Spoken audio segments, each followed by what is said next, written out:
Well, today we're gonna go into something that everyone is always talking about. Và ngày hôm nay chúng ta sẽ đi qua một cái thứ mà tất cả chúng ta đều nói chuyện về nó. What is the tricks of going into a winning phase of a sales? Đó chính là một số những cái mẹo để có thể là chiến thắng một cái cuộc bán hàng. You know, we find. Các bạn biết không, chúng ta tìm kiếm. We find the opportunity. We find the persons that could potentially buy from us. Chúng ta tìm kiếm những cơ hội. Chúng ta tìm kiếm những cái người mà sẽ mua từ chúng ta. So when we have found them. Và sau khi mà chúng ta tìm thấy họ rồi, we want to be able to approach them the way that we want to be in control. Và sau đó là mình muốn tiếp cận với họ bằng một cái cách nào đó mà chúng ta là cái người mà nắm cái thế chủ động. Most importantly is that we must be able to qualify them. Một trong những cái điều quan trọng đó chính là chúng ta cần phải phân loại họ. Yes, we spend a bit of time talking about qualifying, making approaches and so on. Và chúng ta dành khá là nhiều thời gian để có thể nói về cái phân loại cũng như là cái việc là tiếp cận khách hàng. So remember the 7 steps for us to stay disciplined, make sure that our script that we develop for our business cover those 7 steps. Và hãy đảm bảo, hãy nhớ về 7 cái bước để chúng ta có thể là thật là kỷ luật, và cũng hãy nhớ về những cái kịch bản. Yes, so the 7 step is it gives you a guide for you to be able to approach different kind of prospects. Cái 7 cái bước ấy nó như là kiểu là những cái chỉ dẫn cho các bạn để có thể áp dụng cho từng cái loại khách hàng khác nhau. From sure close to the core, you adjust yourself accordingly. Từ cái người khách hàng chắc chắn chốt cho đến cái người khách hàng lành hay là tùy những cái người đó thì các bạn sẽ thay đổi bản thân một chút. I'm a little bit fortunate because I started off with a core business. Tôi khá là may mắn bởi vì là tôi bắt đầu từ những cái người khách hàng lành. So I got a taste of getting the hardest part of the sales. Thế nên là tôi có những cái khoảng thời gian mà khi đó thì tôi bắt đầu từ những cái phần mà khó hơn. That's that I was able to take in a lot of no's. Và đấy là chính là cái lúc mà tôi nhận được rất là nhiều cái câu trả lời no. So I become a warrior of sales. Và sau đó là tôi trở thành một cái chiến binh bán hàng. A fighters in the sales business that every day I go out there, I chase after result. Một cái người chiến đấu bán hàng mà sau khi mà tôi đi ra ngoài kia, ngày nào cũng vậy, tôi sẽ đuổi theo những cái giấc mơ kết quả. It's just the process. Over time, we have got warm, we have got hot, and then we have got sure close sales. Nó giống như kiểu là khách hàng tiềm năng vậy. Chúng ta có những cái người nóng, người ấm, người chắc chắn chốt. And you realize that yesterday when we were talking about approaches. Và ngày hôm qua chúng ta nói chuyện với nhau về cái việc tiếp cận. There's these tricks of John can only need 12 minutes of your time to be able to see you. Can I see you tomorrow at 2 o'clock? Would you prefer 4 o'clock? Và hãy nhớ rằng hôm qua chúng ta nói với John rằng là này John, tôi chỉ cần 20 phút của bạn thôi. Liệu vậy thì tôi gặp bạn vào 2 giờ hay là 4 giờ thì tiện hơn? So you will probably be asking yourself. Vậy thì các bạn thường sẽ hỏi bản thân mình. What can I do in 12 minutes? Và không phải là 20 phút là 12 phút ạ. Và mình thường hỏi bản thân mình rằng là này Ken, nếu mà bạn xin có 12 phút đó, thì mình làm gì ở trong 12 phút bây giờ? But can you imagine you call John? Bây giờ hãy thử tưởng tượng xem nếu mà bây giờ mình gọi cho John. John, can I have 2 hours of your time? Này John, bây giờ tôi có thể xin của các bạn khoảng 2 giờ được không? But that's 12 minutes of your time. So với cái việc là mình chỉ xin có 12 phút thôi. Which is easier? Cái nào thì dễ hơn? Of course, there's a saying it's easier for John to make on what we call minor decision, small decision. Và tất nhiên là nó sẽ dễ dàng hơn cho John để John có thể đưa ra được quyết định nhỏ. So you see that making a small decision is easy for John to say, okay, come, 12 minutes or 15 minutes, Vậy thì các bạn thấy đấy, khi mà chúng ta hỏi một cái sự nho nhỏ thôi, 12 phút thôi thì nó dễ dàng hơn cho John để có thể quyết định. So that's the reason why we want to make sure that when we approach the customers, really it's not the fault of the customer to say no to you. Và hãy nhớ rằng là cái lúc mà chúng ta tiếp cận khách hàng, không phải bắt buộc khách hàng phải nói không với chúng ta. What you got to make it easy for him to say yes to you sometimes. Mà chúng ta cần phải làm cho nó thật là dễ dàng để cho anh ấy nói có với chúng ta. So one in his mind he says only 12 minutes is fine. Let Ken come and see him. Và ở trong cái đầu của anh ấy, anh nghĩ rằng là 12 phút là ok để cho Ken đến và gặp mình. So now it is a time for us to get into what we call the winning phase of a sales process. Vậy thì bây giờ là cái khoảng thời gian mà chúng ta đi vào cái giai đoạn chiến thắng ở trong cái quy trình bán hàng. So when you get into a winning phase, một khi mà các bạn đi vào trong cái quy trình chiến thắng, you need to know a certain rules. Thì chúng ta cần phải biết một số những cái nguyên tắc nhất định. And we must stick to the process very closely. Và chúng ta cần phải gắn liền với cái quy trình cực kỳ là gần gũi. And yes, this is what we're going to do today. Vậy thì đây chính là những cái gì mà chúng ta làm. How do we prepare ourselves to win sales? Chúng ta chuẩn bị bản thân như thế nào để có thể chiến thắng bán Alright. hàng? How do we ensure the rules of the games are followed? Làm như thế nào để đảm bảo được rằng là những cái nguyên tắc của cái trò chơi đã được theo? What are the things that you need to be able to stay disciplined with? Vậy thì bên cạnh đó đâu là những cái thứ mà các bạn cần để có thể là có được cái sự kỷ luật? So that eventually you were able to win the sales Và easier. sau đó cho đến cuối cùng ấy thì các bạn mới có thể dễ dàng hơn để có thể chốt. Remember, in every sales, in every business, there's always a business sales process. Hãy nhớ rằng ở trong bất cứ cái business nào luôn luôn có cái quá trình kinh doanh bán hàng. If you are the leaders of your organization, Nếu bạn là cái người leader của tổ chức của bạn, make sure everyone in the company understand the process. đảm bảo rằng mỗi cái người ở trong công ty của bạn phải hiểu được cái quy trình. When you tell them that look here, making approach, they know exactly what it is about. Và nếu mà bạn nói với anh ấy rằng là này tiếp cận khách hàng thì người ta cũng biết chính xác nó là cái gì. Alright. When you say sales presentation, they know what is it about. Và khi mà mình nói rằng là thuyết trình bán hàng thì anh ấy cũng biết là làm cái gì. And at which point of the business sales process. Và ở cái điểm nào trong cái quy trình này. So as long as your staff or your sales people understand where is the point of engagement that they meet the customer, they need certain kind of skill set. Và khi mà cái người ở trong tổ chức của các bạn, người ta biết được rằng là ở mỗi cái điểm nào và người ta gặp khách hàng thì người ta cần phải có những cái bộ kỹ năng nào. Well, then you'll be able to organize training, organize meeting, and organize focus meeting to make sure that they can continuously be improved on the skill. Thì từ đó các bạn mới có thể là tổ chức đào tạo, tổ chức những cái buổi họp và tổ chức những cái đấy để có thể đảm bảo được rằng là người ta luôn luôn kỷ luật và hành động và đạt được kết quả. Remember, no salesmen are born to be. Hãy nhớ rằng không có cái người nào vừa sinh ra đã là cái người bán hàng giỏi cả. We all can build them to be. Chúng ta có thể xây dựng để trở thành một người bán hàng If we giỏi. are able to be very consistent, we are able to organize, we are able to be systematic. Nếu mà chúng ta cực kỳ là kiên định, chúng ta có tổ chức và chúng ta có cái hệ thống. And it is important that we know how to keep our customers. Và còn một cái điều quan trọng nữa là chính là chúng ta phải biết cách làm như thế nào để giữ chân khách hàng. You know that customer service is a very big thing.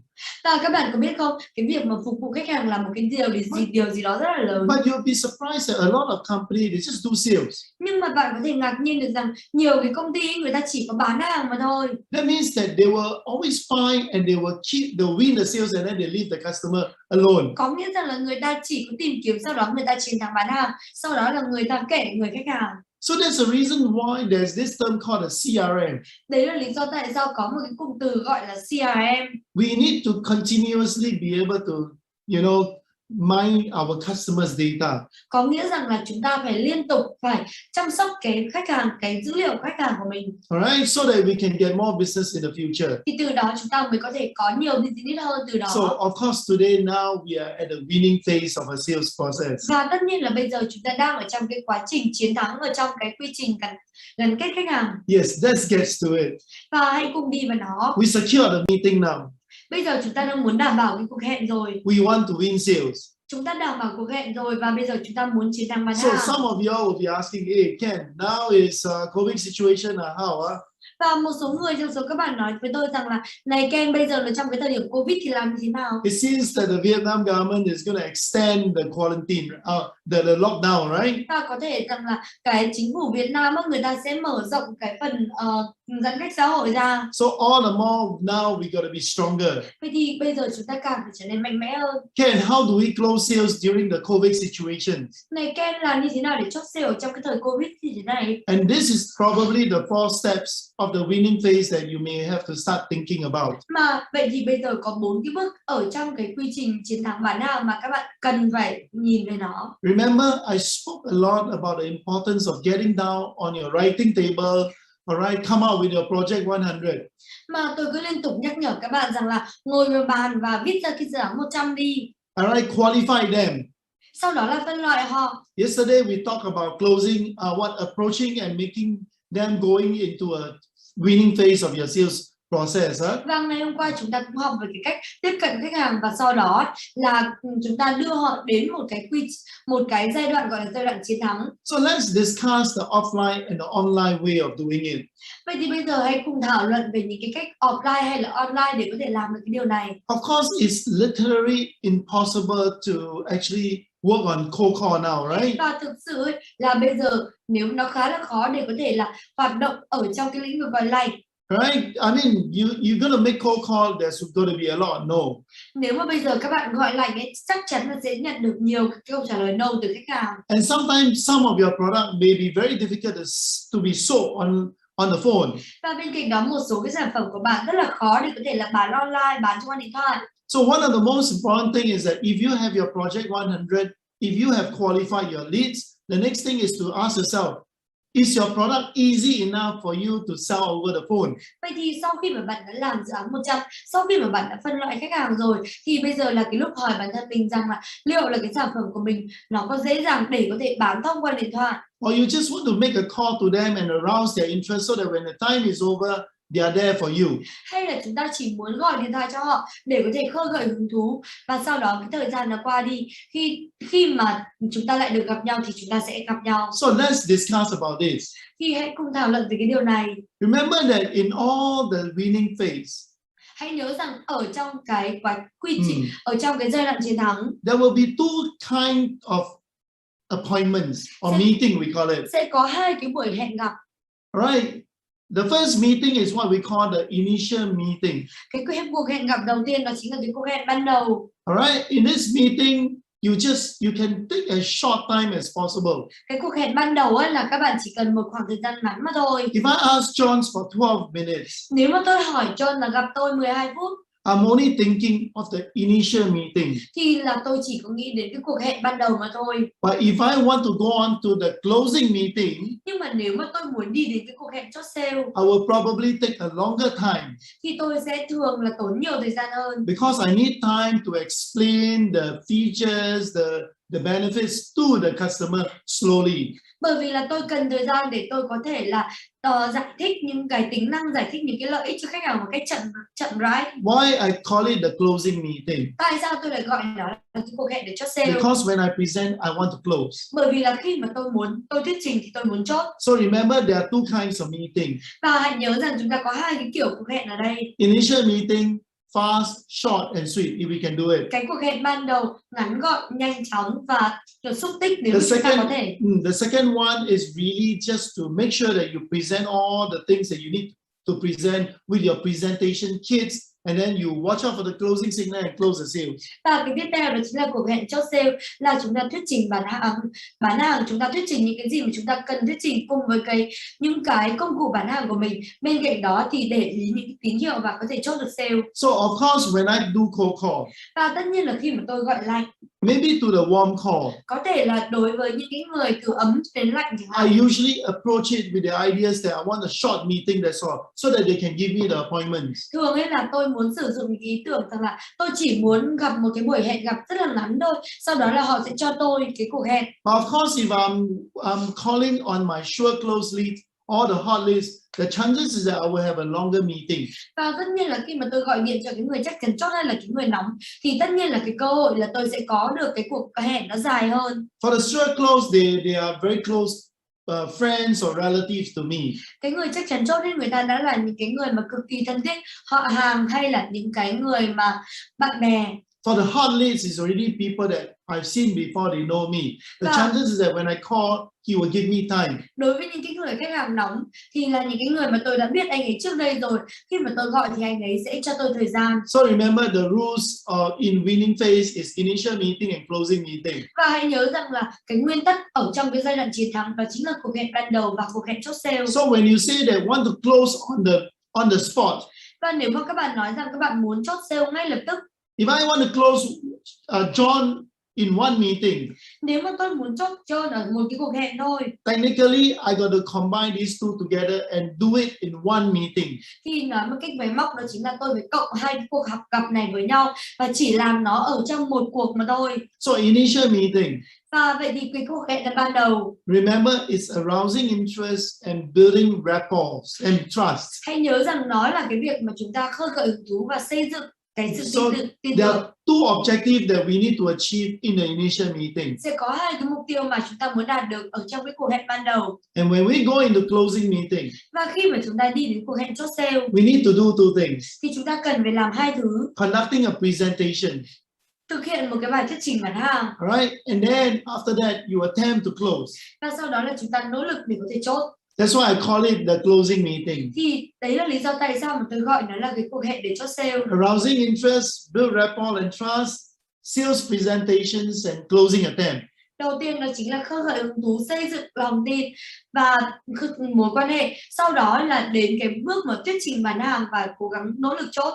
So in the initial meeting, remember, arouse interest and build trust and rapport. Vậy thì hãy nhớ rằng ở cái cuộc hẹn ban đầu chúng ta phải khơi gợi hứng thú, xây dựng lòng tin và mối quan hệ. Of course, when we talk about building trust and rapport, it happens the moment we meet the customers. Và hãy nhớ rằng là khi mà chúng ta nói rằng cái việc là chúng ta xây dựng cái lòng tin cũng như là mối quan hệ thì nó xảy ra ở cái lúc mà chúng ta gặp cái người khách hàng. We want to make an impact.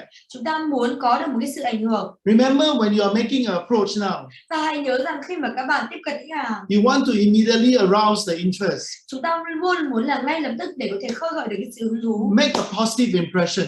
Và đưa cho họ một cái sự ấn tượng thật là tích cực.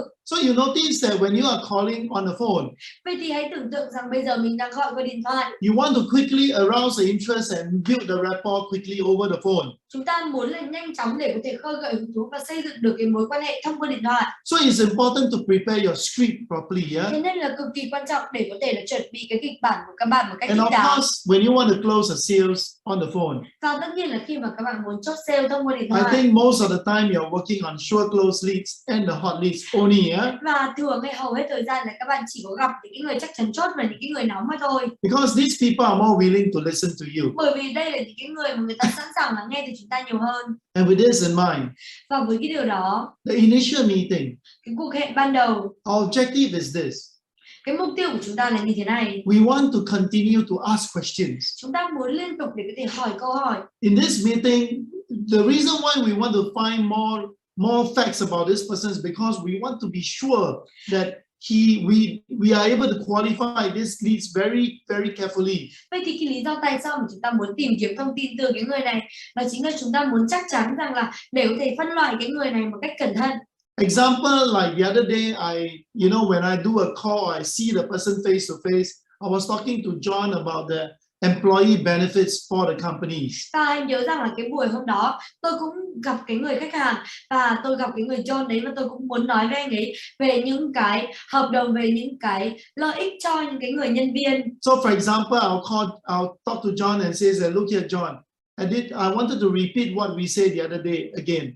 Và tôi gọi cho John và tôi nói rằng là này John, tôi muốn nhắc lại những cái gì mà ngày hôm đó chúng ta nói chuyện với nhau. I assume that your company don't have any welfare program for the staff. Example, tôi giả định rằng là cái công ty của bạn không có bất cứ cái phúc lợi nào dành cho nhân viên. Or John, at the moment in your free time, you have really got nothing much to do in a COVID situation. Hoặc là này John, bây giờ ở trong cái thời điểm Covid này hình như là bạn đang không có cái gì để làm á. So you wanted to find out more to make sure that you are correct about John, and John can reaffirm with you. Vậy thì chúng ta muốn làm gì ở đây? Chúng ta muốn là có thể hỏi những câu hỏi để John có thể là xác nhận và chúng ta có thể chắc chắn được những cái thông tin đấy với John. So you wanted to find out more about John. The more you find out, the better you are. Thì các bạn muốn biết nhiều hơn thông tin từ John, các bạn càng biết nhiều thông tin thì các bạn càng tốt hơn. The second objective is you must keep it short and sweet. Và cái mục tiêu thứ hai đó chính là chúng ta cần phải giữ cho nó thật là ngắn gọn, xúc tích. At this point, you need to continue to build. It's very important to make sure that John is very comfortable with you. Và nó cực kỳ quan trọng để có thể đảm bảo rằng là John thật sự là thoải mái với mình. And they believe in you that you are there to do something for them. Và anh ấy cũng tin vào bạn nữa để tin rằng là bạn ở đó để có thể làm một số thứ gì đấy cho anh ấy. Last is this, that you need to arouse the interest. Và cái cuối cùng đó chính là chúng ta cần phải khơi gợi cái sự hứng thú. So you can visualize right now. Vậy thì bây giờ các bạn hãy thử mường tượng. Let's talk about the offline. Hãy thử nghĩ về offline. You're gonna see John for maybe if the persons are cold call and then you are about to sit down with him, with John that you have never met before. Vậy thì bây giờ cái người này là những cái người khách hàng lạnh, thì bây giờ chúng ta ngồi xuống với John và cái người này chúng ta chưa nói chuyện với họ bao giờ. Alright, so what happened is that when the moment you sit down with John, let's say in his office. Vậy thì bây giờ thử nói xem khi mà các bạn ngồi xuống cùng với John, ví dụ như là ở văn phòng của anh ấy chẳng hạn. And you know that you only ask for 12 minutes of John time, Và bạn cũng biết được rằng là bạn chỉ có hỏi John 12 phút thời gian thôi. You really need to be very focused. Thì chúng ta cần phải cực kỳ là tập trung. And you know that John only expect you to sit down for 12 minutes. Và bạn biết không, John chỉ có hy vọng rằng là bạn chỉ có ngồi đó với John 12 phút mà thôi. So as a result, when you walk in, vậy thì như là cái kết quả khi mà các bạn đi đến, everything that you do matters a lot. những cái gì mà các bạn làm ấy nó sẽ ảnh hưởng rất là nhiều. For example, your dressing. Ví dụ như là những cái gu ăn mặc của các bạn chẳng hạn. It is good to be decent, to be good and proper. Và nó cực kỳ là tốt nếu mà chúng ta chuẩn bị thật là kỹ, nhìn thật là lịch sự. And I tell you what every time I'll do. Và tôi nói với bạn là có một cái thứ mà tất cả những cái lần là tôi làm. Before I see John for the first time. Trước khi mà tôi gặp John cho cái lần đầu tiên. I will go to the toilet first. Tôi sẽ dần dần là trước khi mà tôi đi đến gặp hay là tôi sẽ đi đến cái nhà vệ sinh trước. Make sure I look that chai enough. Tôi phải đảm bảo được rằng là tôi trông thật là đẹp trai. And one of the things that I tell myself. Và một trong những cái điều mà tôi cần phải nói với bản thân mình. This is going to be my best interview in my life. Đó chính là đây sẽ là một cái cuộc phỏng vấn mà nó tốt nhất ở trong cái đời của tôi. You see, I play in our mind first to prepare myself mentally. Vậy thì bạn thấy đấy, chúng ta chơi đùa với cái tâm trí của chúng ta để có thể chuẩn bị bản thân một cách kỹ lưỡng. Remember, sometimes we have a bad night. Và bạn biết không, nhiều khi chúng ta có một cái buổi tối tồi. Or in the morning we got a bad morning before we meet John. Hoặc là ở một cái buổi sáng là chúng ta có một cái buổi sáng rất là tệ trước khi mà chúng ta gặp John. So it's important to prepare yourself mentally to meet John. Thế nên là cực kỳ quan trọng để có thể chuẩn bị cái tinh thần của bản thân để có thể gặp John. And that's what I always do. Vậy thì đấy chính xác là những cái gì mà tôi làm. Go to the toilet, look at the mirror and say that, look here, this is going to be the best interviews in my life. Và đi vào trong cái nhà vệ sinh và nhìn vào trong gương và nói với bản thân mình rằng là đây là cái cuộc hẹn quan trọng nhất ở trong đời của bạn. Just as before I speak to you, I'll say something very positive to my mind. I'll do it well. Giống như kiểu là trước khi mà tôi nói chuyện với bạn thì tôi sẽ nói một số gì đó nó cực kỳ là tích cực với cái tâm trí của tôi để có thể chuẩn bị tốt. So one of the things that is very important is this, that you got to keep on telling myself that, look here, act enthusiastic to be enthusiastic, act positive to be positive. Vậy thì những cái gì mà chúng ta cần phải nói với bản thân đó chính là phải diễn một cách nhiệt huyết để có thể trở nên nhiệt huyết, diễn một cách tích cực để có thể trở nên tích cực. So our mind is like this. If we tell ourselves, look here, I need to be happy, I need to be excited, I need to be very good at it. Vậy thì cái tâm trí của chúng ta nó là như thế. Nếu mà chúng ta nói rằng là chúng này, nhìn vào đây, tôi cần là muốn trở thành hạnh phúc, tôi cần trở thành như thế này như thế kia. You will start to feel that the positive energy start to come out. Thì nếu mà chúng ta nói rằng là tôi cần phải trở nên tích cực thì những cái năng lượng tích cực So nó sẽ bắt đầu nó đi ra. It's important that when we want to win the sales, we got to win over ourselves first. Vậy thì cực kỳ quan trọng, nếu mà chúng ta muốn chiến thắng bán hàng thì chúng ta phải chiến thắng được bản thân mình trước. So you wanted to carry out something like what we call ritual. Ritual means a certain thing that you know push you or create this inspire you to do well. Và nó giống như kiểu là chúng ta phải tạo ra những cái gì đấy mà có thể thúc đẩy chúng ta để có thể giúp các bạn phải làm thật là tốt. So this is how I prepare for every meeting and every speech. Đây là cái mà tôi đã chuẩn bị cho mỗi cái buổi hẹn. Prepare ourselves mentally. Chuẩn bị bản thân mình về tinh thần. No matter how many persons you talk to, how important this person is, it's good to prepare. Kể cả là bạn nói chuyện với ai, nói chuyện với bao nhiêu người, hay là nói cái người này tốt hay không ấy, thì nó cũng đều quan trọng để có thể chuẩn bị. So once you're done that, you go in and you see John for the first time. Your energies are different, Và khi mà các bạn đã làm xong cái này rồi, các bạn đi vào, các bạn gặp John vào cái lần đầu tiên thì cái năng lượng của các bạn nó rất là khác. The way you shake your hand. Cái cách mà các bạn bắt tay. Right, the way you now respond. Cái cách mà các bạn phản hồi. So the moment is you sit down, you have 12 minutes only, Vậy thì bây giờ cái vấn đề xảy ra đó chính là khi mà chúng ta ngồi xuống chúng ta chỉ có 12 phút mà thôi. So you may want to usually what we do is that we want to make sure that John understand where we are here for. Và thường ấy là trong cái khoảng thời gian đó chúng ta muốn đảm bảo được rằng là John biết rằng là tại sao chúng ta lại ở đây. I'll say, John, thank you for the appointments. ta sẽ nói rằng là này John, xin cảm ơn bởi vì cái buổi hẹn gặp này. Since we are going to spend very short time, as I say that, I only ask for 12 minutes of your time. Và bởi vì là chúng ta chỉ có một cái khoảng thời gian ngắn thôi, tôi đã hỏi bạn là tôi xin bạn chỉ có 12 phút thôi mà. So when I do that, as I smile and I start to watch John body language. Và khi mà tôi bắt đầu làm cái đấy, khi mà tôi cười và tôi bắt đầu làm cái đấy, thì tôi sẽ để ý những cái ngôn ngữ cơ thể của John. So these are things that I would do to watch the body language. Vậy thì đây là những cái thứ mà tôi sẽ làm để tôi có thể xem những cái ngôn ngữ cơ thể của John. And then to make sure that we do the right thing to make John very comfortable. Và phải đảm bảo rằng là chúng ta làm những cái điều đúng đắn để khiến cho John thoải mái. And then I'll ask him some questions. Và sau đó tôi hỏi anh ấy một vài câu hỏi. I say, John, before I start, tôi hỏi rằng là này John, trước khi mà tôi bắt đầu, can I ask you 3 questions? liệu tôi có thể hỏi bạn 3 câu hỏi được không? All right. Is there a reason why that you have not got any welfare program for your staff? Có cái lý do tại sao ấy mà bạn không có bất cứ cái phúc lợi nào cho cái người nhân viên hay không? So John will say, well, you know that we cannot afford because we are a startup. Và John có thể nói rằng là thật sự là bởi vì là chúng tôi không thể nào mà chi trả bởi vì là chúng tôi đang khởi nghiệp. But John, do you think that it is very important if you can afford it? Và John bạn có nghĩ rằng là cái điều này nó cực kỳ quan trọng nếu mà bạn có thể chi trả hay không? Well, if I can afford it, of course it is important. Và John nói rằng là tất nhiên rồi, nếu mà tôi có thể chi trả thì tất nhiên nó quan trọng rồi. And John, if I can show you a way to be able to organize a program for your staff at the lowest cost, would you be keen to do that? Vậy thì này John, nếu mà tôi có thể tìm một cái cách để có thể là tổ chức cho cái nhân viên của các bạn nhưng mà ở một cái giá thấp nhất thì liệu bạn có hứng thú hay không? So remember, as I ask question, John will talk.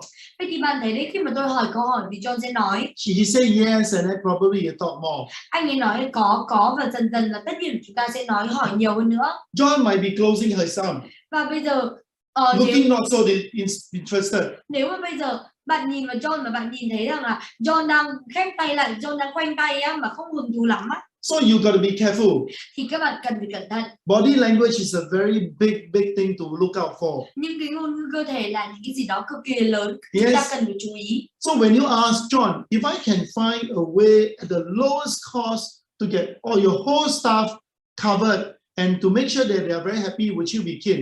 Và khi mà chúng ta hỏi John rằng John này, nếu mà chúng ta có thể tìm ra một cái giải pháp mà dành cho toàn bộ nhân viên của các bạn nhưng mà nó cực kỳ là tốn cái giá thấp thôi thì bạn có hứng thú hay là không? Let's say John come forward and open up the arm. Và ví dụ như là sau đó là John mới bắt đầu đi tiến gần hơn và John mới mở cái tay ra. So what he is saying to you is that he's interested. Vậy thì những cái gì mà anh ấy nói với bạn đó chính là anh ấy hứng thú. So John, in this case, you see, John, the last question now is that, hey, look here, John, it's already 12 minutes. Và mình mới nói rằng là, này John, câu hỏi cuối rằng là, ê này John, bây giờ đã tốn hết 12 phút rồi. Are you interested for me to continue talking to you about what I have in my mind for you? Liệu rằng là bạn có hứng thú để tôi có thể là tiếp tục nói cho bạn rằng là tôi đang nghĩ về cái gì hay không? So John is now looking at the watch. Và bây giờ John nhìn vào cái đồng hồ. And he's going to make decision for himself. Và anh ấy cần phải ra quyết định cho bản thân anh ấy. Do I want to listen to Ken more? Liệu rằng là tôi có muốn lắng nghe từ Ken nhiều hơn? So if John, if you are keen for me to explain all in details, it probably takes about half an hour to an hour. Vậy thì này John, nếu mà bạn hứng thú để cho bản thân tôi mà có thể là nói chuyện và chi tiết cho bạn đó, thì nó sẽ tốn khoảng nửa tiếng cho đến 1 tiếng. Are you good for me to continue, or do you want me to come back another day? Và bạn muốn tôi có thể tiếp tục không? Hay là bạn muốn tôi quay lại vào một ngày khác? So what I'm trying to do, you see, John has got to make a decision. He says, okay, continue please. Vậy thì bây giờ John là cái người phải ra quyết định. Ví dụ như John nói rằng ok, tiếp tục đi. So good, John, with your permission, I'll continue to show you what the solution is about. Rất là tốt, John, với cái sự cho phép của bạn thì tôi sẽ chia sẻ cho các bạn rằng cái giải pháp của tôi nó là cái gì. So that's where I take out my presentation sheets, everything, and show John, no? Thì đấy là cái bước mà tôi sẽ đưa ra tất cả những công cụ bán hàng của tôi và sau đó tôi đưa cho John thấy. So this is where I go into the closing meeting. Thì đây chính là cái nơi, là cái lúc mà chúng ta đi đến cái cuộc hẹn post chốt sale. So in this case, I try to do one appointment sale. Vậy thì ở trong cái trường hợp này là chúng ta đang cố gắng để làm một cái cuộc hẹn bán hàng thôi. I try to build rapport, arouse interest, conduct a sales presentation, and try to close the sales. Chúng ta chỉ muốn là khơi gợi hứng thú, xây dựng lòng tin, thuyết trình bán hàng và chốt sale ngay lập tức. Alright, so this is what I will do in the initial meeting. Vậy thì đây là những cái gì mà tôi làm ở trong cái cuộc hẹn ban đầu. Now, when we talk about entertaining customers, Và khi mà chúng ta nói về cái việc giải trí khách hàng with the objective of closing sales in mind. với một cái mục tiêu là chúng ta phải chốt được sale ở trong đầu. For example, I call John, let's have lunch together. Ví dụ như khi mà tôi nói John là, "Ê John ơi, đi ăn trưa với nhau đi." So you don't have anything, you just want to call somebody, your friend or your leads, just for lunch only. Thì chúng ta không có cái gì cả, chúng ta chỉ ý là muốn gọi cái người bạn hoặc là cái người khách hàng đi ăn trưa cùng với chúng ta. Sometimes we say, Ken, don't talk about business, let's get to know each other first. Hoặc là chúng ta khi chúng ta nói rằng là, ê đừng có nói về business, đừng có nói về kinh doanh vội, đến và nói chuyện để biết nhau nhiều hơn trước. And it's very common in Vietnam because a lot of people will entertain me, bring me for good dinner, good lunch. Và cái điều này nó cực kỳ là bình thường ở Việt Nam, bởi vì là nhiều người khi mà người ta muốn là giải trí cho tôi, người ta muốn tạo dựng mối quan hệ thì người ta sẽ đem tôi đi ăn. And I'm sure that they won't bring me lunch for nothing.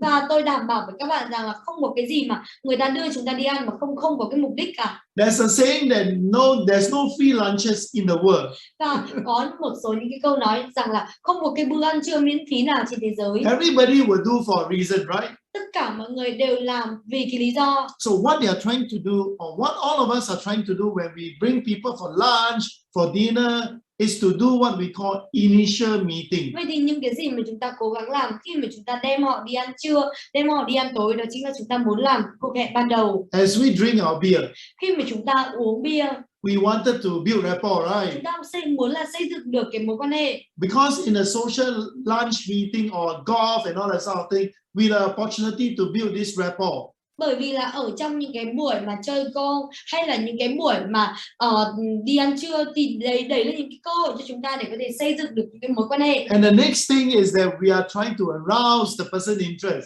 Và cái điều tiếp theo đó chính là chúng ta cố gắng để có thể khơi gợi cái sự hứng thú của người đó. Do fact finding.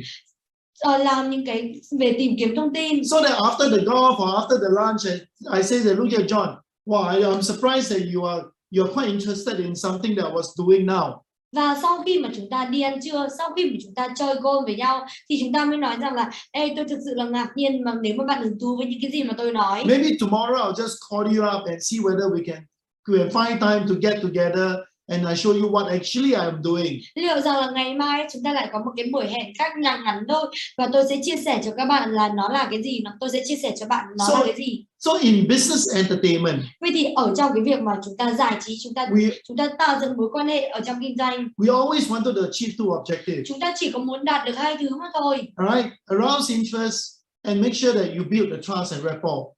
Đầu tiên đó chính là khơi gợi hứng thú và cái thứ hai đó chính là đảm bảo rằng các bạn xây dựng được mối quan hệ và niềm tin. So you notice that some of this, especially high value project business, high value product, you need to do many initial meetings. Vậy thì như thế các bạn nhận ra một cái điều rằng với cái sản phẩm giá trị cao thì chúng ta cần phải làm khá là nhiều những cái cuộc hẹn ban đầu. But you are very focused. Nhưng mà các bạn cực kỳ tập trung. Make sense to you so far?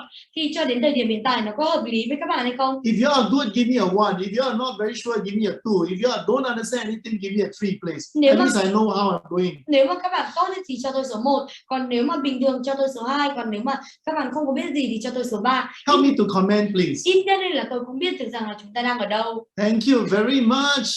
Okay, at least I know where I'm going. Good. I have a 1, I've got a lot of 1, I got some 2, but don't worry. You take one step at a time. Chúng ta có rất là nhiều số 1 và chúng ta có một số 2. Nhưng mà cũng đừng có lo lắng, chúng ta đi từng bước một. Yes, so remember. Và hãy nhớ rằng the initial meeting is always remember that you got to do fact find, you got to build rapport, and you got to arouse interest. Cái cuộc hẹn ban đầu ấy là chúng ta cần phải tìm kiếm thông tin, cần phải xây dựng được cái mối quan hệ và niềm tin, và chúng ta phải khơi gợi được hứng thú. As long as you are seeing the person for one objective is to try to do business with him.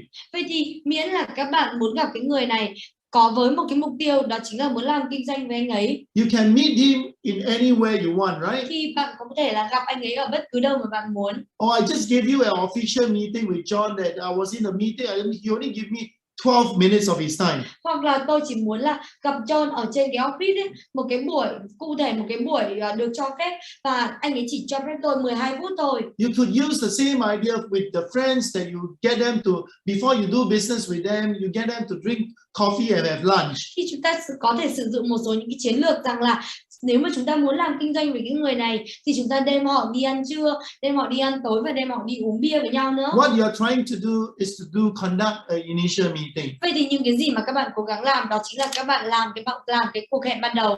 Yes. So once John is ready and say, look here, okay, come and talk to me. Và bây giờ John ok và John nói rằng là đến mà nói chuyện với tôi. And one of the things that you got to also treat initial meeting very important is also on the phone when you try to close sales. Và hãy nhớ rằng là ở trong cái phần này, trong cái cuộc hẹn ban đầu, các bạn có thể coi nó cực kỳ quan trọng, đó chính là có thể qua điện thoại và cố gắng chốt sale luôn. Yeah, if I'm calling John and try to sell him something over the phone. Nếu mà tôi gọi cho John và cố gắng là nói chuyện với John để có thể bán hàng cho John ở trên điện thoại. Why we are going through the 7 steps? Tại sao chúng ta lại phải đi qua 7 bước? Why are we needing to smile? Tại sao chúng ta cần phải cười? Introduce ourselves carefully. Tại sao chúng ta cần phải giới thiệu bản thân một cách kỹ lưỡng? And when we talk about the purpose of calling, Và khi mà chúng ta nói về cái mục đích của cuộc gọi, you want to focus on the gain, right? On the idea that you want to focus on the gain, not just the pain point. thì chúng ta cái ý tưởng này chúng ta muốn tập trung nhiều vào cái lợi ích kỳ vọng chứ không chỉ là những cái nỗi đau nữa. So that you can ask John for more time to speak to you or to present to you over the phone. Thì từ đó chúng ta mới có thể là hỏi John xin nhiều thời gian hơn để có thể nói chuyện với John. Yeah, like John, you know that we have a program that you can come and attend with us. It's going to help you to fix up a post system for your company and later on improve your productivity by maybe 100%. Và John này chúng tôi có một cái chương trình cho bạn mà nó có thể là giúp bạn có thể xây dựng được cái hệ thống cho cái công ty của mình và sau đó đem về cái doanh nghiệp bạn có thể tăng cái năng suất lên khoảng 30%. Yeah, very important. The people want to know the gain, not just the pain. Cực kỳ quan trọng. Cái người đấy người ta luôn luôn là muốn biết được cả những cái lợi ích kỳ vọng nữa chứ không phải là nguyên những cái điểm đau đâu. They are already painful enough.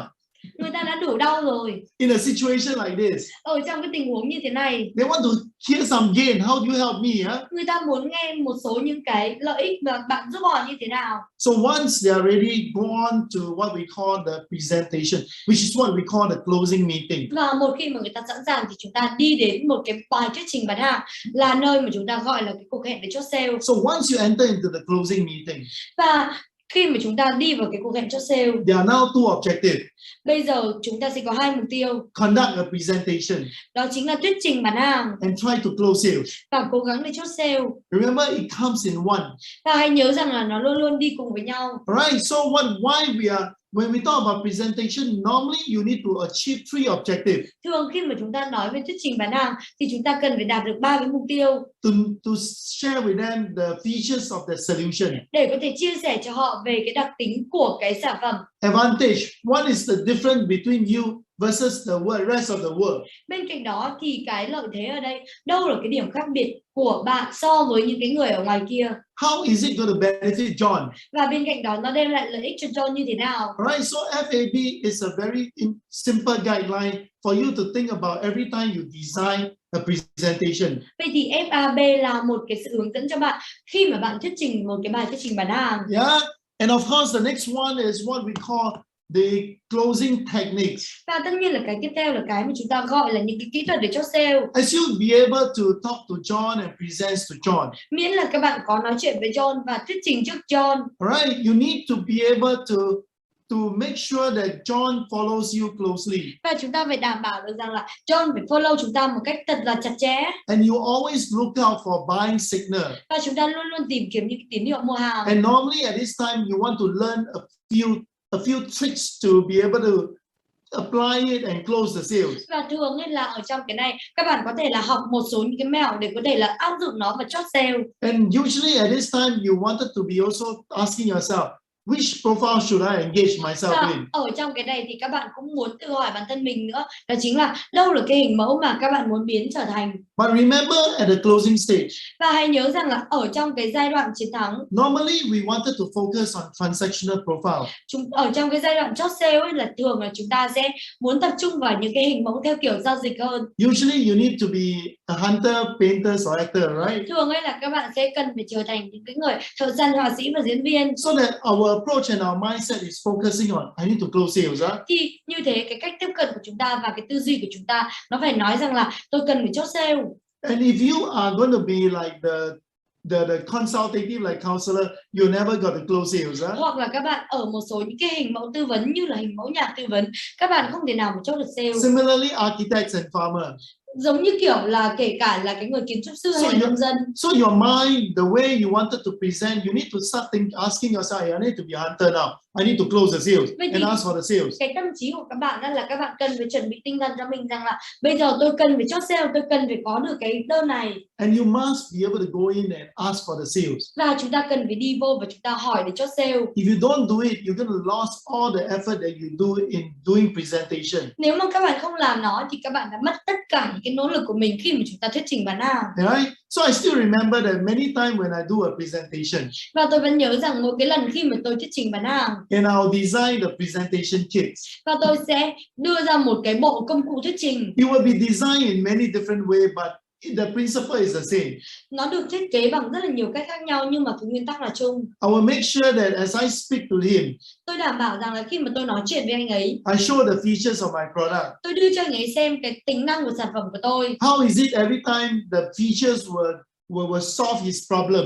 Và bên cạnh đó những cái tính năng này nó giải quyết vấn đề của anh ấy như thế nào? And wow him with the gain. Và khiến cho anh ấy thực sự là ngạc nhiên với những cái lợi ích mà tôi mang lại. So throughout the presentation, Vậy thì thông qua cái bài thuyết trình bán hàng, I make sure that I look out for the sales buying signal. Tôi đảm bảo được rằng xuyên suốt nói là tôi phải đi tìm kiếm những cái tín hiệu mua hàng. And I check myself to make sure that I'm able to get them to close the sales, get me to close the sales. Và tôi cần phải chuẩn bị và kiểm tra bản thân rằng là tôi phải sẵn sàng để có thể chốt sale. Alright, so with this, we will then go into to make sure that when a person's buying signal is so important during the presentation, all the more you got to look out like a eager eyes. Vậy thì khi mà chúng ta muốn tìm kiếm những cái tín hiệu mua hàng ở xuyên suốt khi mà chúng ta thuyết trình bán hàng ấy, thì chúng ta cần phải có một cái thứ chúng ta gọi là con mắt đại bàng. So what is buying signal? Vậy thì cái tín hiệu mua hàng ở đây nó là cái gì? Buying signal when the customer knock his head, right? Có thể là khi mà cái người khách hàng người ta gật đầu của họ. When they agree with you, usually they'll knock their head. Thường ấy là khi mà người ta đồng ý với bạn là người ta sẽ gật đầu. So one of the obvious one is actually they say yes to you. Okay, come, I want to buy. Và một trong những cái điều mà có thể dễ nhận thấy nhất đó chính là người ta thẳng thắn và nói có với bạn, người ta nói rằng là ok tôi muốn mua. The third one is they ask for the price. Và cái thứ ba đó chính là người ta hỏi giá. And how much does it cost me? Ê, cái này nó giá bao nhiêu vậy? Is there free trial or not? Liệu rằng là có cái bản dùng thử nào không? And these are buying signal as far as we are concerned, right? Thì đây chính là những cái tín hiệu mua hàng. And the other thing is very interesting that watch out for customers repeatedly asking, is it true or not that this one will give me 20% return? Và có một cái điều nữa cực kỳ quan trọng đó chính là có thể là cái người này người ta cứ liên tục nhắc đến những cái lợi ích rằng là ê thực sự là nó đúng hả? Liệu rằng là nó có thể đưa cho tôi khoảng 20% những cái tăng doanh số bán hàng sao? Are you sure that this program is going to help me to increase my productivity by 100%? Bạn có đảm bảo rằng là những cái này nó có thể giúp cho tôi tăng cái doanh số của tôi lên 100% hay không? So when the customer keep repeating the benefit statement, vậy thì khi mà cái người khách hàng người ta cứ liên tục là lặp lại những cái câu tuyên bố về lợi ích, it is a very clear buying signal. Thì nó chính là những cái tín hiệu mua hàng cực kỳ là rõ ràng. So having to say this, then you must go in and try to close the sales. Và để mà nói được cái điều đó thì bây giờ là cái lúc mà các bạn có thể phải đi vào và chốt được sale. You try to close the sales by applying some closing techniques. Chúng ta có thể cố gắng chốt sale thông qua một số những cái kỹ thuật chốt. And this is what we're going to talk about in one of the sessions 2 days from now. Và tất nhiên là những cái kỹ thuật để chốt đấy chúng ta cũng sẽ nói với nhau ở trong một cái buổi học. Yes, this is how you look out for when you are when you are doing a presentation. Và đúng vậy, đây là những cái thứ mà các bạn sẽ tìm kiếm khi mà các bạn làm một cái bài thuyết trình bán hàng. Keep looking out for buying signal to make sure that we are okay and we are doing it right. Và hãy đảm bảo rằng là các bạn phải tìm kiếm những cái tín hiệu mua hàng để đảm bảo được rằng là chúng ta đang làm đúng. Remember at this point, hãy nhớ rằng là ở cái điểm này, one of the common reasons that people don't want to buy, một trong những cái lý do chung mà người ta không muốn mua, is usually money. Đó chính là thường ấy là vì tiền. So sometimes when the persons don't have money at this time, thường nếu mà người ta không có tiền ở trong cái thời điểm này, you got to apply many of these closing techniques. Thì chúng ta cần phải ứng dụng rất là nhiều những cái kỹ thuật chốt. So the truth is this, that when the persons don't have money, vậy thì có một cái sự thật đó chính là khi mà cái người đấy không có tiền, is it an excuse? Liệu rằng là đấy nó chỉ là một cái lý do? Is it just some people just don't have the habits of buying on the spot.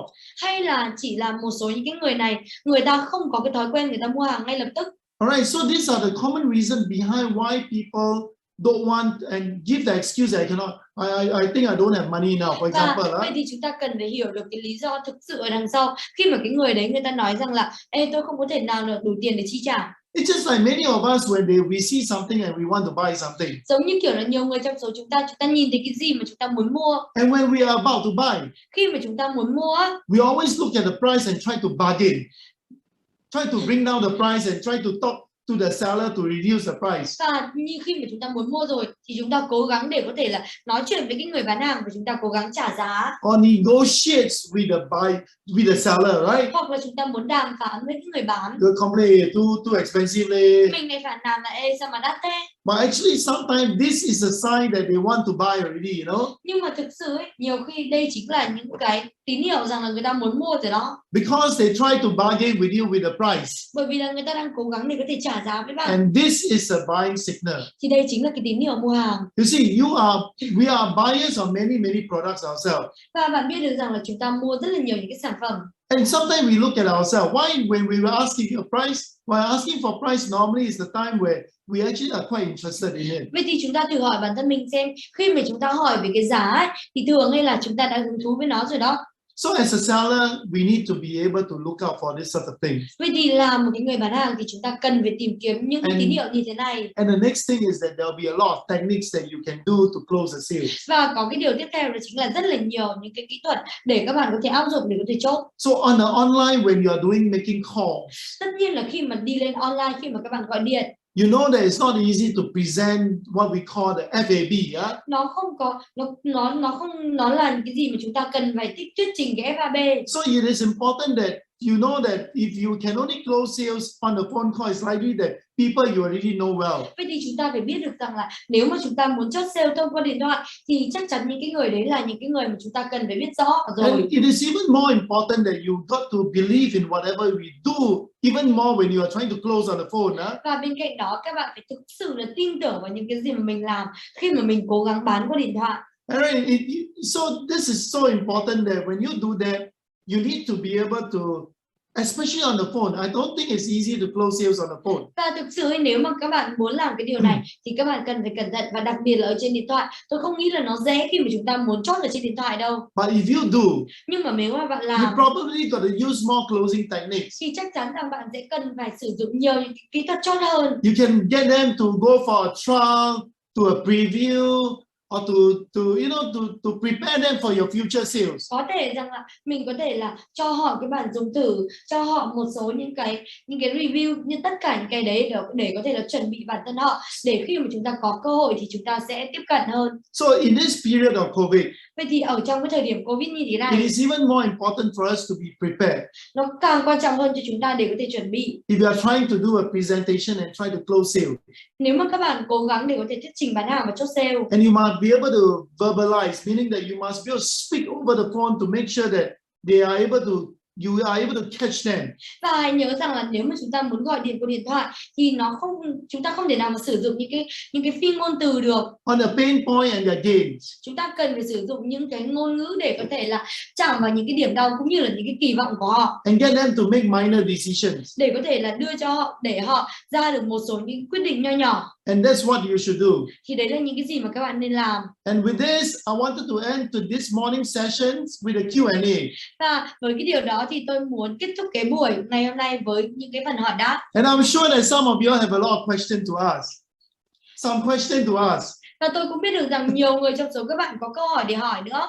And with this, I want to hand it over to Lynn. Vậy thì trước hết thì tôi muốn nhường lời lại cho anh Linh trước đã. Lynn, where are you? Yeah, teacher. Hello, teacher. Thank you thầy Ken Bay rất là nhiều. Cảm ơn thầy Ken Bay. Cảm ơn Hồng Ánh, cảm ơn tất cả các anh chị đã có mặt trong Zoom sáng ngày hôm nay. Sáng ngày hôm nay chúng ta đã nghe thầy chia sẻ cái bước chuẩn bị để chiến thắng bán hàng, đúng không ạ? Và có đôi lúc khi mà chúng ta bao nhiêu trong số tất cả các anh chị thì trước đây mình cũng thường bị một cái tình trạng, tức là mình cố gắng mình hẹn gặp một người khách hàng, sau đó là trong cuộc gặp của mình là mình cố gắng mình chốt sale luôn ạ. Thì mình comment số 1 ạ. Trước đây mình cứ hẹn được khách hàng là mình mong là gọi điện thoại, mà hẹn được khách hàng là giống như là mình vớ được vàng á. Tức là mình sẽ lao tới gặp khách hàng, mà mình cố gắng làm mọi cách, tìm mọi cách để chốt sale được ở trong cái buổi đó, mà cố gắng nói về sản phẩm của mình, chốt sale, mà nói hoài không chốt sale được là coi như bữa sau là rất lâu rồi mới gặp lại bạn của mình đó. Hay là có trường hợp chúng ta sẽ rất là bám rất là sát, đúng không? Bám rất là sát và chúng ta cứ làm hoài cái người ta cũng phiền, đúng không ạ? Thì trong buổi sáng ngày hôm nay thầy cũng có chia sẻ với anh chị em chúng ta là và khi mà thầy nói điều này á, thì mình sẽ để ý một điều, em lại để ý một điều về cái câu của thầy, đó là chúng ta hãy làm điều đúng theo một cách đúng đắn, đúng không ạ? Làm điều đúng theo một cách đúng đắn. Có thể là trước đây cái kết quả của chúng ta nó tạo ra nó chưa được tốt, thì có thể là cái phương pháp của mình là nó chưa đúng thôi, chứ không phải là cái sản phẩm của mình nó sai, cũng không phải là cái mục tiêu của mình nó sai, mà nó đã có là cái phương pháp của mình thôi. Thì đối với thầy KY 12 bước bán hàng chuyên nghiệp của thầy sẽ chia ra làm 2 cuộc hẹn. Trong cái phần để chiến thắng bán hàng nó có 2 cuộc hẹn, nó làm cho cái công việc của mình nó trở nên dễ dàng hơn, nó làm cho chúng ta nắm bắt được thông tin của khách hàng nhiều hơn, chúng ta nắm bắt được cảm xúc nhu cầu của khách hàng một cách dễ hơn. Mà khi chúng ta nắm bắt được cảm xúc nhu cầu của khách hàng, chúng ta khơi gợi sự hứng thú, xây dựng được lòng tin, sự tin tưởng với khách hàng rồi, thì cái việc bán hàng chốt sale nó sẽ diễn ra một cách rất là dễ dàng, đúng không anh chị? Rất là dễ dàng. Bao nhiêu trong số tất cả các anh chị mình thấy rằng là cái việc á, mà mình biết về nhu cầu mong muốn của khách hàng và mình xây dựng được cái sự tin tưởng với khách hàng, nó là chìa khóa để chúng ta bán hàng chốt sale một cách dễ dàng hơn. Thì mình có thể comment xuống là tôi được không ạ? Tôi được không ạ? Cái việc mà mình tìm ra được nhu cầu vấn đề của khách hàng, họ đang gặp phải là cái gì, cái mong muốn khát khao của họ là cái gì, đúng không ạ? Tìm ra được nhu cầu vấn đề là đã ngon rồi, nhưng mà anh chị em nào mình tìm ra được cái mong muốn khát khao của khách hàng nữa thì nó càng tuyệt vời hơn, đúng không ạ? Và nếu như mà mình tạo được cho họ sự tin tưởng, tạo cho họ được cái niềm tin, cái sự tin tưởng nữa, thì lúc này cái việc chốt sale của chúng ta dễ dàng hơn. Vậy thì thầy đã chia ra làm 2 cuộc hẹn với chúng ta, đúng không? 2 cuộc hẹn gồm có cuộc hẹn ban đầu và cuộc hẹn để chốt sale. Trong cái cuộc gọi điện thoại telesale ngày hôm qua của thầy thì thầy chỉ cho chúng ta đó là gọi để hẹn gặp, đúng không ạ? Gọi để hẹn gặp thì để có cuộc hẹn gặp ban đầu. Bởi vì sao mình gọi cuộc hẹn gặp? Để mình xin họ một cái thời gian ngắn. Bởi vì nếu như so với xin 12 phút và xin với 2 giờ thì 12 phút người ta sẽ dễ dàng cho chúng ta hơn, đúng không ạ? Và khi mà chúng ta gọi điện thoại cái cuộc hẹn đầu tiên á, bao nhiêu số tất cả các anh chị hồi trước giờ mình kinh doanh hay đội nhóm của mình kinh doanh, khi mà mình gọi điện thoại mình hẹn gặp ai đó mình quên mất là mình sẽ không nói thời gian mình không nói cho cái người khách hàng của mình biết là họ sẽ mất bao nhiêu phút và có đôi lúc họ kêu là họ bận lắm, họ không gặp, họ bận lắm, dạo này chị bận lắm, chị không có thời gian đâu em. Bao nhiêu trong số chúng ta đã từng gặp những cái trường hợp này rồi ạ? Thì mình có thể comment xuống số 2 được không ạ? Tức là đôi lúc mình không có nói thời gian, đôi lúc mình chỉ xin hẹn gặp thôi, nhưng mà không nói thời gian là buổi gặp đó bao nhiêu thời gian, và họ đúng thực sự là trong cái thời điểm đó là họ rất bận rộn, cho nên họ sợ rằng một cái cuộc gặp nó kéo dài 2, 3, 4 tiếng người ta không có gặp đó. Cho nên mà mình xin 12 phút là người ta sẽ cho mình gặp, đúng không ạ? Cứ khoảng thời gian ngắn 12, 15, 30 phút gì đó thì người ta sẽ rất là ok việc cho mình gặp. Và cái mục tiêu của mình là gặp họ. Thì trong cái cuộc gặp đầu tiên này nè thì chúng ta làm gì ạ? Thứ nhất là chúng ta phải trình bày, chúng ta phải tìm kiếm những thông tin từ họ, những cái thông tin từ người khách hàng của mình. Chúng ta tìm kiếm những cái vấn đề nhu cầu của họ, đúng không ạ? Tìm kiếm những vấn đề nhu cầu của họ, tìm kiếm những cái thông tin về họ, đúng không ạ? Và mình chỉ trình bày như thầy nói là ngắn gọn xúc tích thôi. Mình làm thế nào để mình thiết lập lên được một cái kịch bản cuộc gặp đầu tiên của mình, nó ngắn gọn xúc tích, nó ít thời gian thôi. Mình không có nói lan man, mình tập trung vào vấn đề, đúng không ạ? Bởi vì cái cuộc hẹn của mình nó đã tập trung vào vấn đề rồi, thì khi tới cuộc hẹn, tới cuộc gặp đầu tiên trực tiếp này thì nó sẽ dễ dàng hơn, đúng không ạ? Mình đi thẳng vô vấn đề. Rồi khi nào mình đi thẳng vô được vấn đề, tại sao hồi xưa mình gặp khách hàng mình không đi vô vấn đề, mình cứ đi lòng vòng? Mình cứ đi lòng vòng là bởi vì mình không tự tin, đúng không ạ? Bởi vì mình không tự tin, bởi mình sợ ngại, mình sợ phiền, mình sợ chưa đúng. Nói chung là rất có nhiều cái nỗi sợ lúc đó khi mình gặp khách hàng, rất nhiều nỗi sợ ở trong đầu của mình, nó khiến cho mình đi lan man, mình đi lan man, mình đi lòng vòng hết cả thời gian. Tới lúc mà mình vô nhập cuộc được rồi thì khách hàng bận, khách hàng đi về mất, đúng không ạ? Cho nên là mình không có nói gì được với khách hàng cả.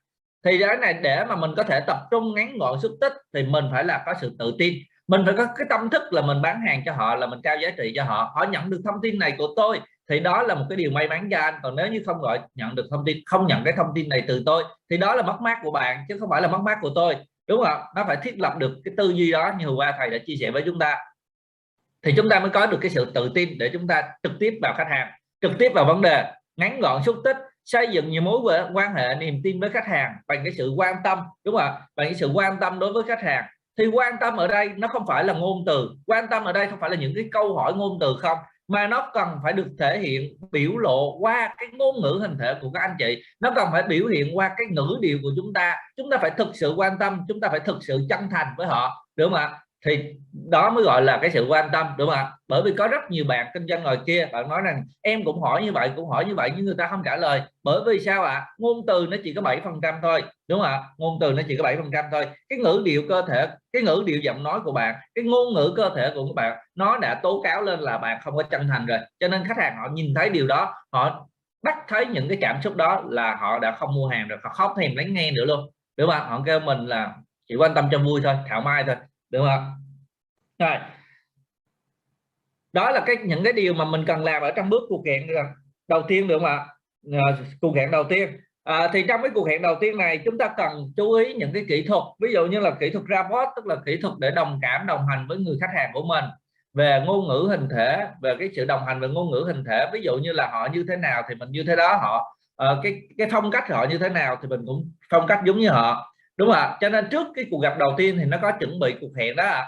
Chuẩn bị cuộc hẹn là trước cái cuộc hẹn đầu tiên thì mình có bước chuẩn bị cuộc hẹn, là bước thứ ba đó. Bước thứ ba đó thì mình phải điều tra về những cái thông tin về khách hàng, mình coi phong cách ăn mặc của họ ra sao, họ thích cái màu gì, thậm chí là mình điều tra rất kỹ rất rõ, thì nó giúp cho cái cuộc hẹn đầu tiên và cuộc hẹn chốt sale của mình nó trở nên dễ dàng hơn, đúng không ạ? Ví dụ như phong cách của họ rất là thoải mái mà mình lại chơi một cái bộ đồ vest cứng cáp vô, mình làm rất là chỉnh chu chỉnh tề, rất là nghiêm túc, đúng không ạ? Nghiêm trọng, thì nó dẫn đến là nó không có happy, nó không có ok lắm, đúng không ạ? Ví dụ một người là họ cái phong cách của họ rất là tự do, rất là thoải mái, mà mình cái phong cách ngược lại với họ, thì khi mà tới đó thì tự nhiên họ cảm thấy mình và họ không phù hợp với phong cách với nhau.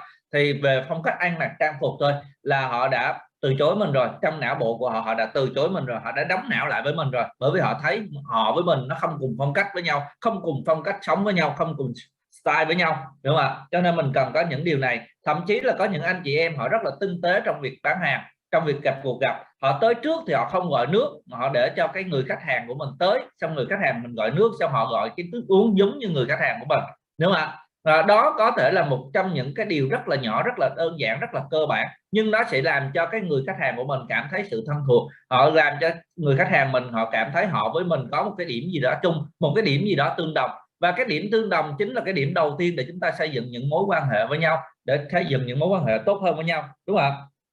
Rồi, và chúng ta phải dùng những cái kỹ thuật để xây dựng lòng tin với khách hàng, đặt những câu hỏi, xây dựng những cái kỹ thuật để xây dựng lòng tin, từ cái nhịp điệu, từ cái ngôn ngữ trang phục, ngôn ngữ hình thể của mình tới nhịp điệu của mình. Ví dụ họ nói chậm thì mình sẽ nói chậm cùng theo, họ nói nhanh mình sẽ nói nhanh cùng theo. Các anh chị thấy không ạ? Lúc mà em đào tạo hay là em chia sẻ với các anh chị, em nói nhanh lắm, nói nhanh kinh lắm, nhưng mà tới lúc mà em nói chuyện với khách hàng thì em sẽ nói chuyện theo tông của khách hàng, theo nhịp điệu của khách hàng. Có lúc em sẽ đi tông trầm, có lúc em sẽ đi tông cao, có lúc em sẽ đi rất là giọng nói rất là quyết liệt, đúng không ạ? Cho nên là tùy chúng ta trong cái lúc tiếp xúc khách hàng chúng ta cần như vậy, đúng không ạ?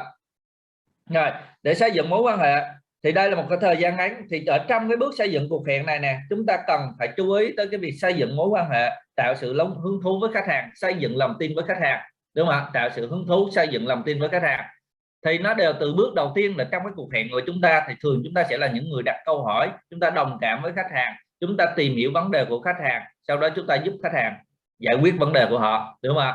Sau đó thì chúng ta mới đến cuộc hẹn chốt sale, đúng không ạ? Thường là thầy sẽ chia ra hai cuộc hẹn gặp, sau đó hẹn chốt sale là sau, nếu như họ không có thời gian.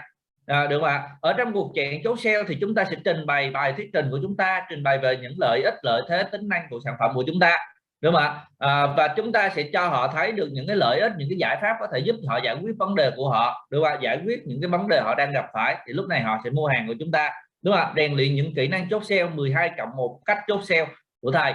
Thì ở những cái buổi tiếp theo chúng ta sẽ được học những cái điều này. Và ngày hôm qua Linh trong buổi Zoom trưa ngày hôm qua Linh cũng cung cấp cho các anh chị những cái kịch bản của thầy, đúng không ạ? Những kịch bản của thầy, những kịch bản để khơi gợi, gọi điện thoại như thế nào, telesale như thế nào, những kịch bản để các anh chị có thể khơi gợi sự hứng thú, xây dựng lòng tin cho khách hàng như thế nào, đúng không ạ? Đối với từng đối tượng khách hàng chắc chắn chốt nóng ấm lạnh thì mình sẽ nói ra sao. Thì ngày hôm qua Linh đã cung cấp cho các anh chị rất là đầy đủ, rất là chi tiết, có ngôn từ, từ ngữ luôn. Nó cũng có những cái xử lý từ chối, không cần, không biết, không thích, không tin, không thích, không tin. Cái xử lý này thầy cũng đã có trong cái của mình luôn, có cái của mình luôn. Nó đã ok cho tất cả anh chị. Ở đây không biết là có anh chị nào mình chưa nhận được cái slide này, chưa nhận được, mình comment số 0 giúp lên được không ạ? Rồi ok, chị Vũ Thị Trà chưa ạ? Anh Hè cũng chưa luôn ạ. Ok, anh chị nào mà mình chưa nhận được thì sáng nay mình hãy nhắn tin lên group của mình ha, nhắn tin lên cho những người leader của mình, để những người leader của mình sẽ gửi cho các anh chị cái slide này, được không ạ? Cái slide nó bắt đầu là chữ on, được không ạ? On telesale, xử lý từ chối, được không ạ? Nó có rất nhiều slide ở trong đó của thầy, được không ạ? Những cái slide của thầy các anh chị nói là cái kịch bản, thì thầy đó là một cái kịch bản mẫu cho các anh chị về sản phẩm là STM, nhưng mà nó là một cái kịch bản mẫu. Mình hãy thay thế cái FIB của sản phẩm mình vào, mình thay thế cái nội dung, cái lợi ích, lợi